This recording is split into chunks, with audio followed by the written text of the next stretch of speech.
जलेबी और गुलाब जामुन ऐसे मिठाई जिनका नाम सुनते ही मुंह में पानी आ जाता है। इतने बेहतरीन कि इसे खाने के बाद मन तृप्त सा हो जाता है। लेकिन आपको जानकर आश्चर्य होगा कि इसे फारसियों की देन बताया जाता है, जो कहीं से भी सत्य नहीं है। नमस्कार, स्वागत है आपका टीएफआई इतिहास और संस्कृति पर।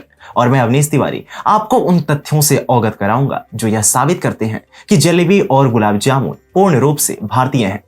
जलेबी और गुलाब जामुन, इन दोनों ही मिठाइयों को भारत के लगभग हर कोने में बड़े चाव से खाया जाता है। लेकिन क्या आप इन दोनों मिठाइयों के इतिहास से परिचित हैं? क्या आप जानते हैं कि इन दोनों मिठाइयों की उत्पत्ति कहां से हुई है? इन सभी प्रश्नों का एक ही उत्तर है, भारत। वो बात और है कि कुछ उच्च कोटि के मूर्ख इन दोनों मिठाइयों को फारसियों की देन बताकर अपने अद्भुत ज्ञान का परिचय देते हैं।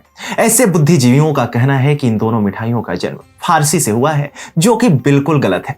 कुछ लोगों का ऐसा मानना है कि जलेबी मूल रूप से एक अरबी शब्द है और इस मिठाई का असली नाम जलेबी नहीं बल्कि जलाबिया है। हॉब्सन जॉब्सन की माने तो जलेबी शब्द अरेबिक शब्द जलाबिया या फारसी शब्द जलेबिया से आया है। वहीं मध्यकालीन पुस्तक किताब अल तबीक में जलाबिया नाम की मिठाई का भी उल्लेख मिलता है। कुछ का ऐसा भी कहना है कि 10वीं शताब्दी की अरेबिक पाक कला पुस्तक में जुलोबिया बनाने की कई विधियां मिलती हैं। ऐसे लोगों से मेरा एक प्रश्न है कि क्या इस 10वीं शताब्दी वाले जलेबी के इतिहास को ही सबसे विश्वसनीय माना जाएगा?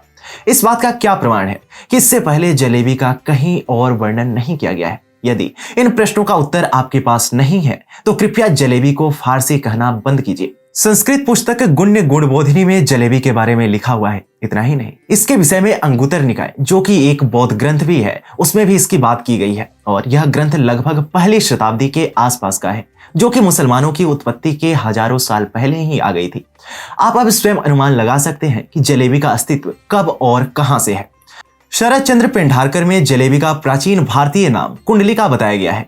इसमें रघुनाथ कृत भोज कुतूहल नामक ग्रंथ का संदर्भ दिया गया है, जिसमें इस व्यंजन के बनाने की विधि का उल्लेख भी किया गया है। भारतीय मूल पर जोर देने वाले इसे जलवल्लिका के नाम से पुकारते हैं।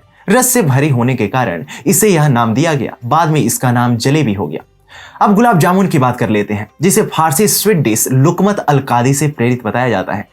कुछ लोगों का ऐसा मानना है कि ईरान में 13वीं सदी के करीब मैदे से बनी गोलियों को घी में डीप फ्राई करके उन्हें शहद या फिर शक्कर की चाशनी में डुबोकर इनका सेवन किया जाता था। उस समय वहां उसे लुकमत अल कादी कहा जाता था। लेकिन ऐसा नहीं है, क्योंकि 13वीं सदी से पहले 12वीं शताब्दी के भारतीय संस्कृत भाषा के पाठ में भी इसका वर्णन है।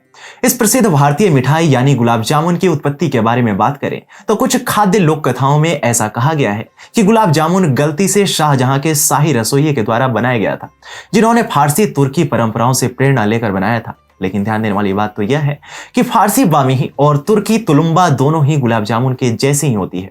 वे दोनों ही अखमीरी आटे की भुरभुरी गांठें होती है, जिन्हें तलकर चीनी की चाशनी में भिगोकर बनाया जाता है। इतना ही नहीं, गुलाब जामुन के विपरीत इसे ठंडा करके परोसा जाता है। ऐसे में यह कहा जा सकता है कि मुगल रसोइयों को इससे प्रेरणा मिली हो, लेकिन गुलाब जामुन भारत की ही देन है।